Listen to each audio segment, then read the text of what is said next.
Good morning. Welcome to our worship service at First Unitarian Church of Worcester, Massachusetts. I'm Jenny Johnson. I'm assisting in worship this morning with our guest musician, Lois Chopner, broadcast technician, Avilo Buxton, and our head usher, Vicki Hardy. Today we continue our summer worship service series, which is traditionally run by lay leaders in the church. Today, our guest preacher is Hanya Bluestone, a new member of the church. We are delighted to welcome her to the pulpit this morning. Here at First Unitarian, we strive in loving fellowship to honor the sacred, connect with each other, and serve justice. We are a welcoming congregation, no matter what your age, race, class, nationality, sexual orientation, or gender identity. We are delighted to have you with us this morning. Can we do something about the sound? He's working on it. Okay. I'll try to lower my voice. Well, no, it's not working.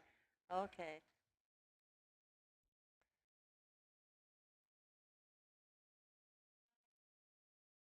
Hard.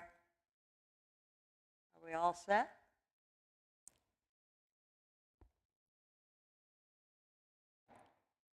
We are worshiping as one congregation in many places.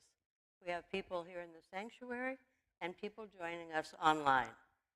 The ministries of our church stretch beyond the walls of this sanctuary.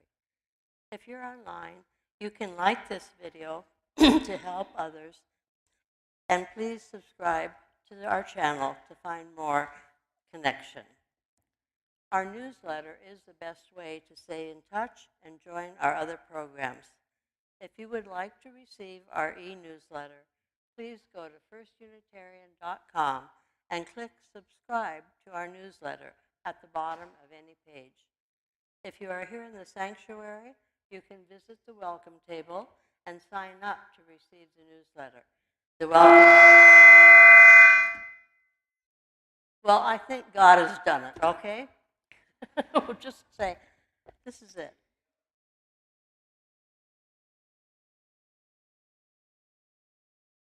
Ivilo, what do you think?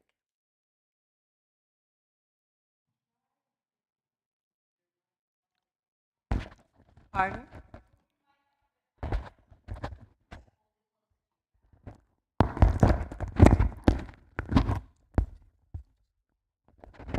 Down here?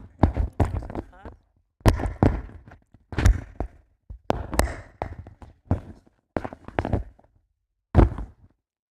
Is this better?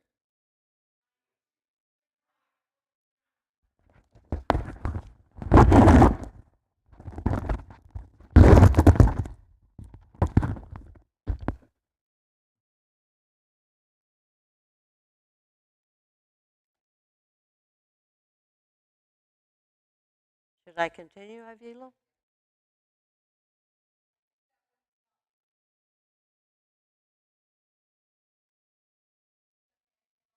Okay.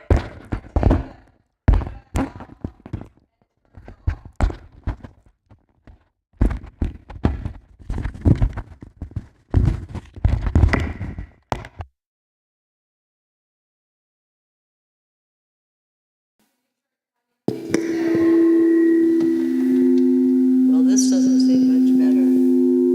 Now is this better?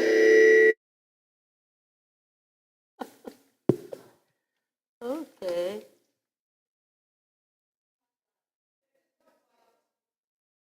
Pardon?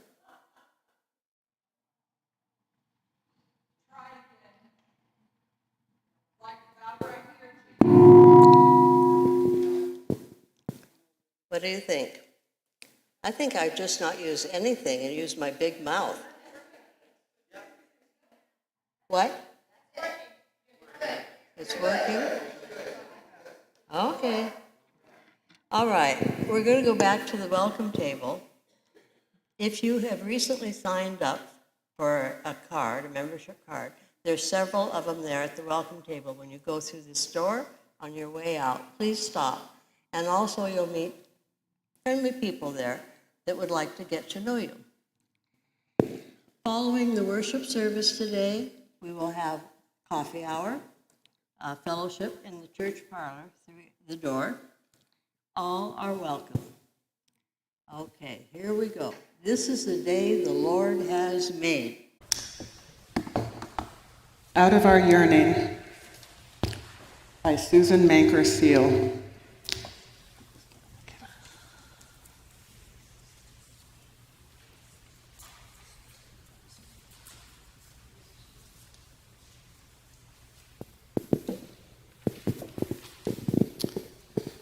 One to the other and the universe. We speak to the deep wisdom at the center of our beings. We embody the yearning of all people. It is now time for our chalice lighting. Rudy Avery will be lighting our chalice today.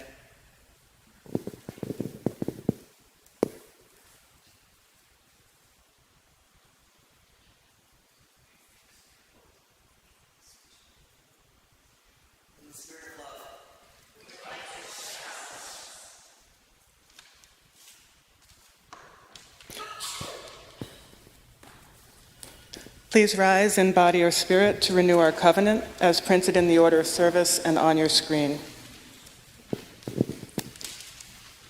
In the love of truth and in the spirit of Jesus, we unite for the worship of God and the service of all.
In our religious tradition, it is not just ministers and religious professionals who have the power to bless. Each of us has the power to bless another and to bless the world. Therefore, I invite everyone here to participate in this blessing. The words are ordinary words, but we make the blessing real through our shared intention. As we have been blessed, so we bless one another to be a blessing. Breathe in, breathe out. This breath we share with all that breathes. Feel the love of the universe flowing through this community, into you and out into the universe again. Let the love of all the universe, your love, flow outward to its height, its depth, its broad extent. You are more than you know, and more beloved than you know. Take up what power is yours to create safe haven, to make of earth a heaven. Give hope to those you encounter, that they may know safety from inner and outer harm. Be happy and at peace, healthy and strong, caring and joyful. Be the blessing you already are. That is enough. Blessed be. Amen.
Our beloved dog, Piper, passed away this past week, and he had an amazing ability to always know just what you needed. For the family of 13-year-old Alex, who passed away this week of osteosarcoma, may they find peace. Vicki Haley. We know that there are joys and sorrows in our church that we do not share with one another. Please continue your own thoughts and prayers in this time of silence.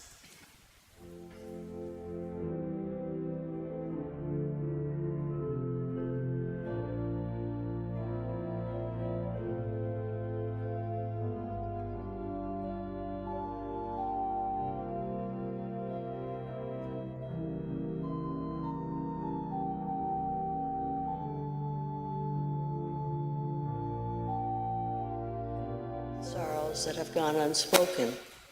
We rejoice in the words of Jesus as we say the Lord's Prayer together. Our Father, who art in heaven, hallowed be thy name.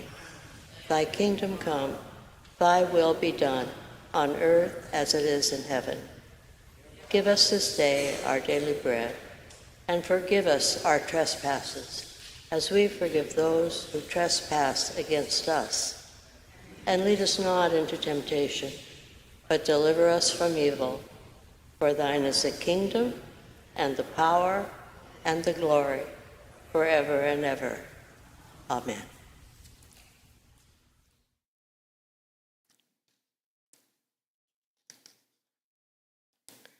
Our first reading today is called The Solitary Reaper by William Wordsworth. Behold her, single in the field, you solitary Highland lass, reaping and singing by herself. Stop here, or gently pass. Alone she cuts and binds the grain, and sings a melancholy strain. Oh, listen, for the vale profound is overflowing with the sound. No nightingale did ever chant more welcome notes to weary bands of travelers in some shady haunt among Arabian sands.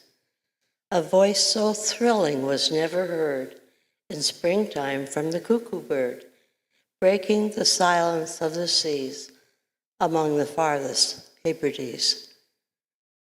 Will no one tell me what she sings? Perhaps the plaintive numbers flow for old, unhappy, far-off things and battles long ago. Or is it some more humble lay, familiar matter of today? Some natural sorrow, loss, or pain that has been and may be again? Whatever the theme, the maiden sang as if her song could have no ending. I saw her singing at her work, and o'er the sickle bending. I listened, motionless and still, and as I mounted up the hill, the music in my heart I bore, long after it was heard no more.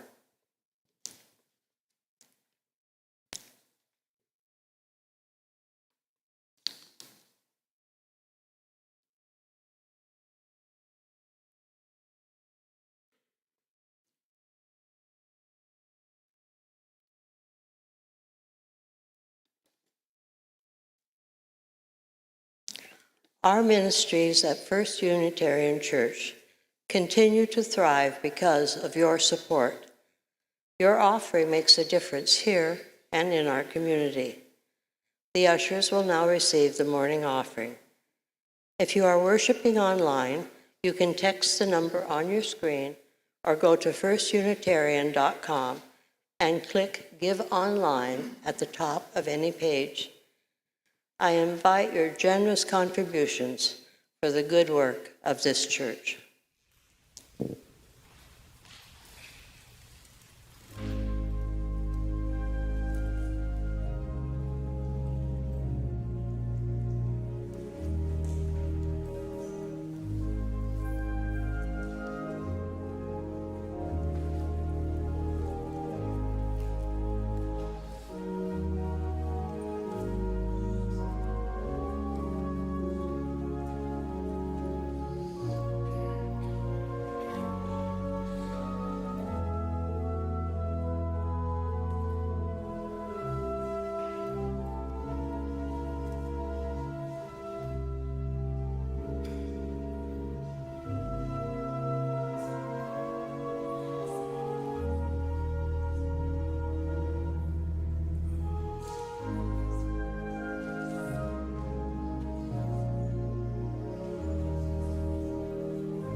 Our scripture reading for today comes from the book of Romans 8, verse 15 to 17. The Spirit you received doesn't make you slaves, so that you live in fear again. Rather, the Spirit you receive brought about your adoption to sonship, and by him we cry, Abba, Father. The Spirit himself testifies with our spirit that we are God's children. Now, if we are God's children, then we are heirs, heirs of God and co-heirs with Christ, if indeed we share in his sufferings, in order that we may also share in his glory.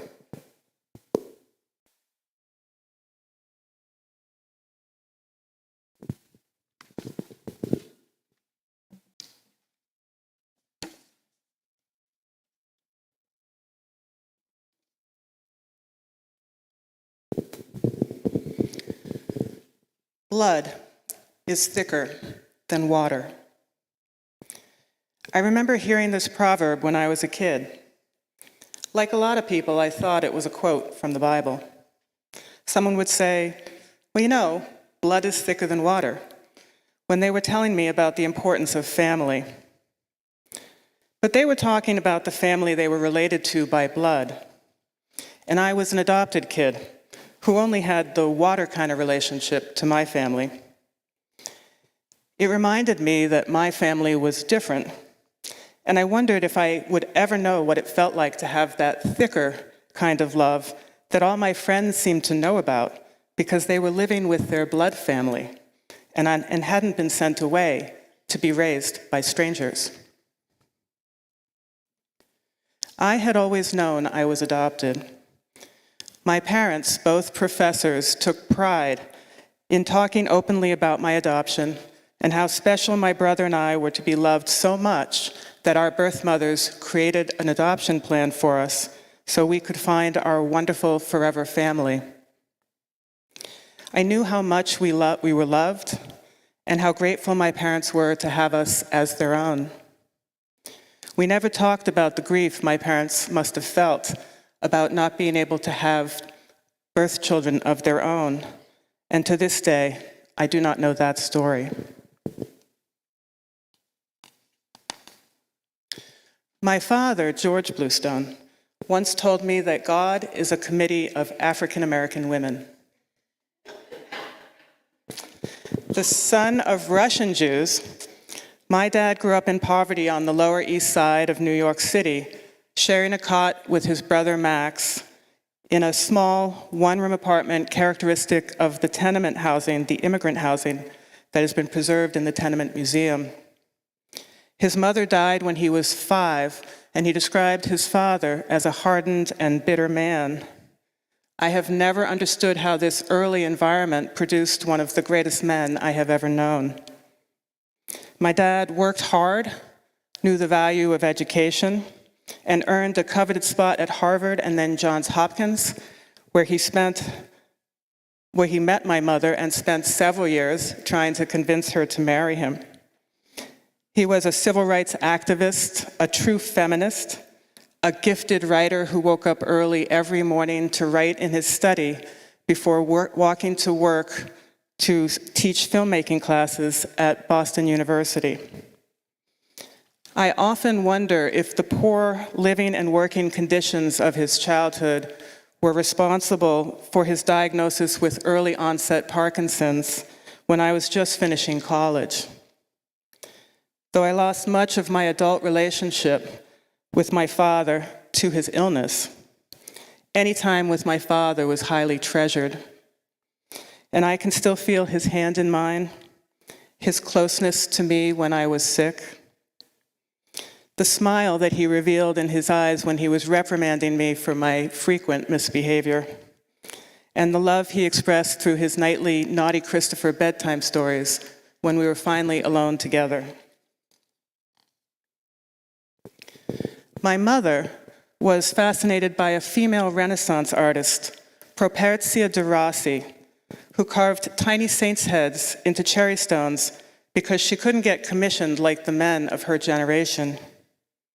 She was raised in Chicago, spoke often about the anti-Semitism she experienced as a young girl who was called Christ Killer by her neighbors on her way home from school. And she was forged into a fiercely logical, defiant, and principled thinker by her mother's criticism and unapologetic favoritism of boys.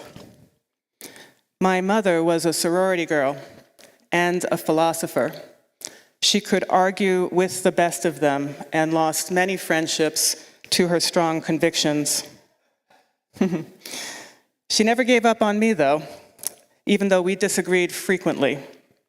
Our most intense arguments involved God and religion.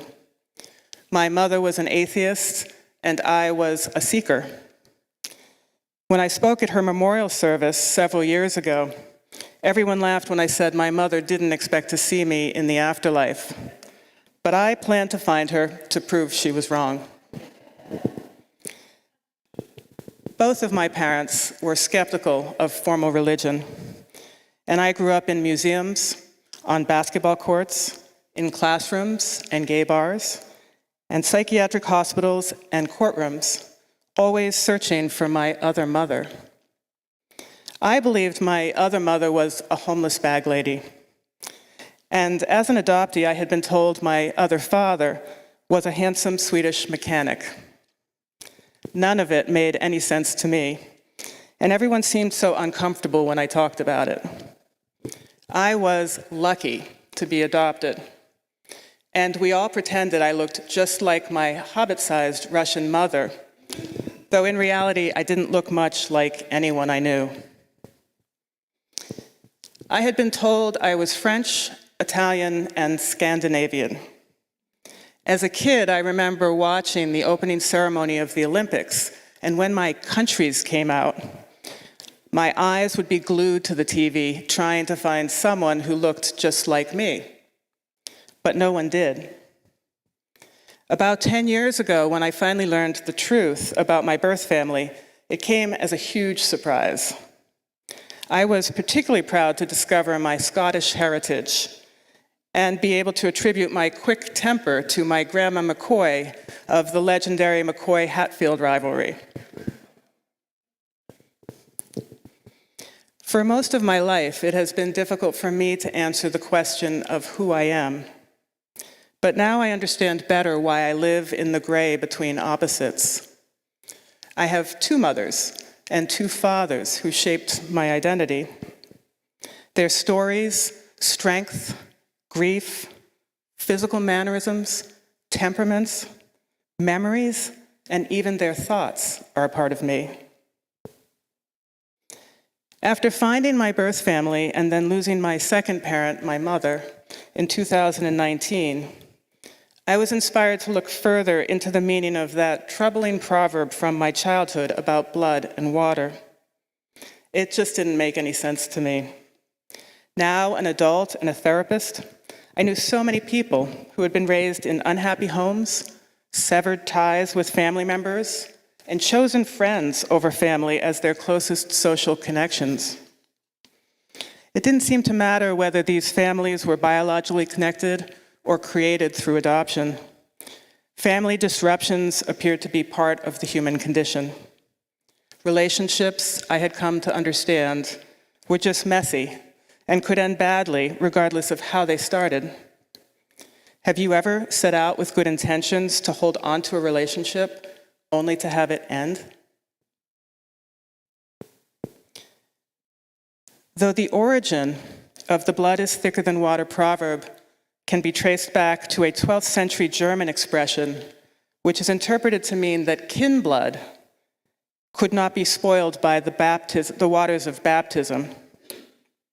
It also appeared in 18th and 19th century Scottish literature to describe the strength of family ties, but also perhaps to serve as a metaphor for loyalty that extends beyond family to include clans, military, and national affiliations.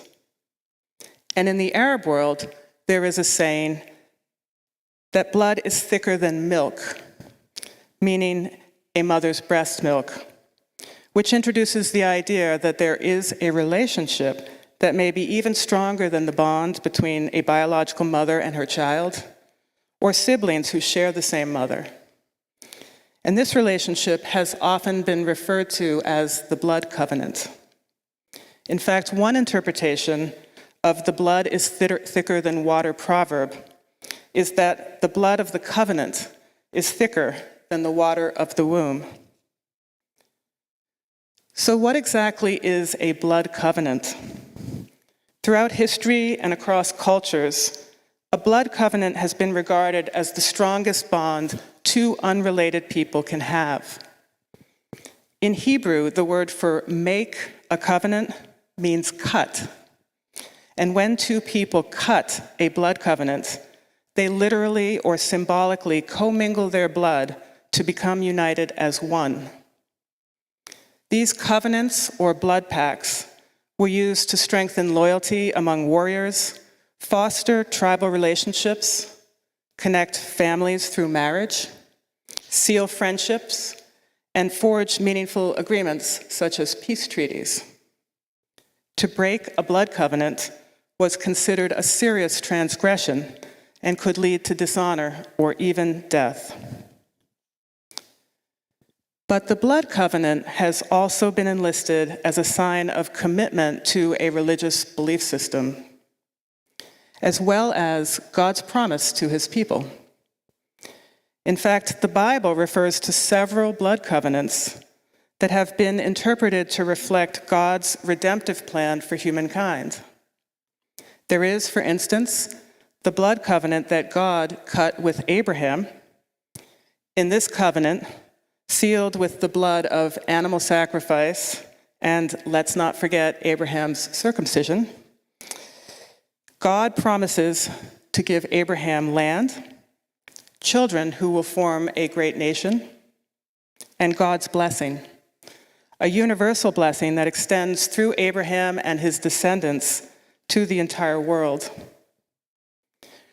requiring only that Abraham be loyal and faithful to God. This covenant is unconditional and everlasting, and it paves the way for God's new covenant, where Jesus offers his own blood to fully redeem the transgressions under the First Testament. Here we begin to appreciate the relative fragility of even our strongest human commitments when compared to the magnitude of a blood covenant with God himself.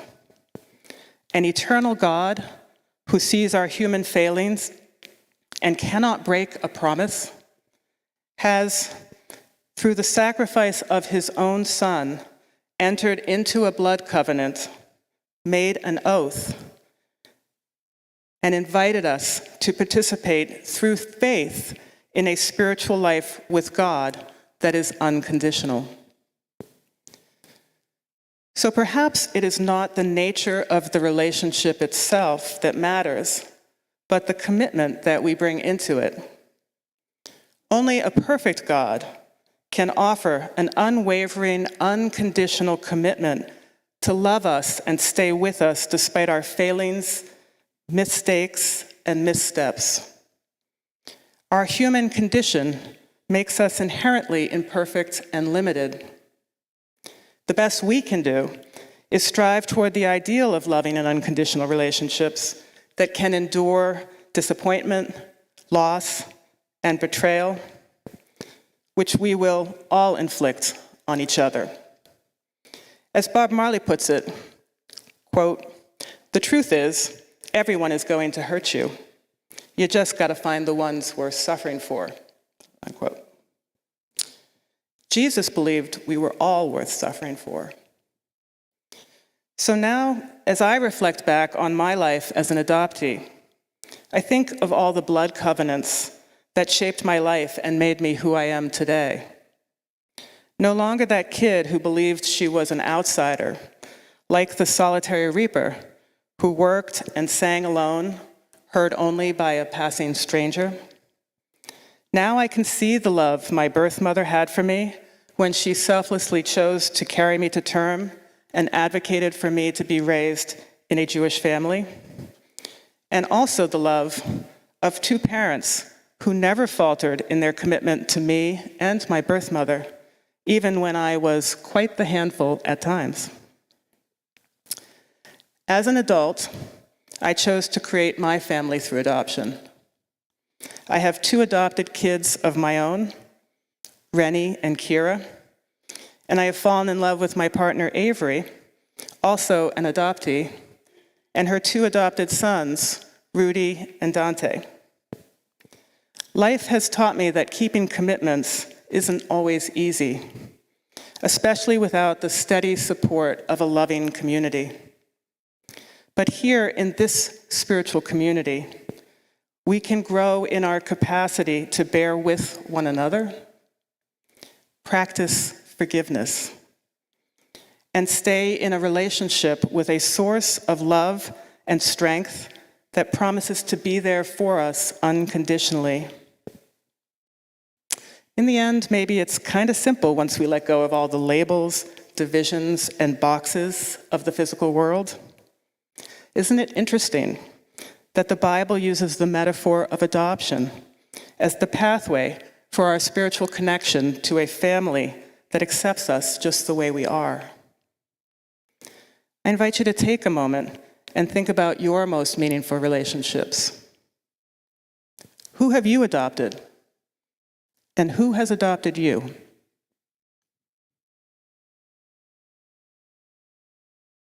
In the end, don't you think the parable should be that love is thicker than water?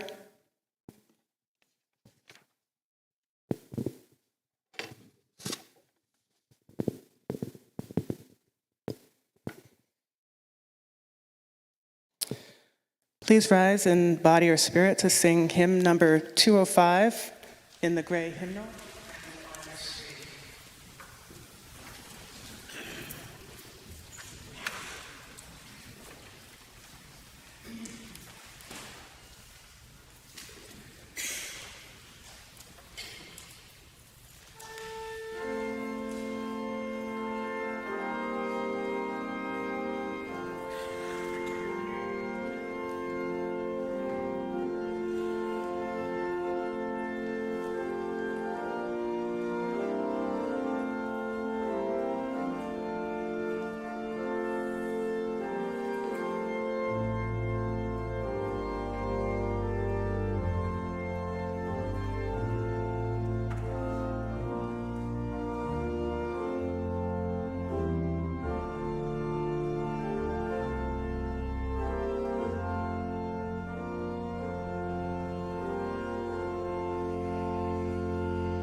Be True, Be Well, Be Loving by Cynthia Landrum.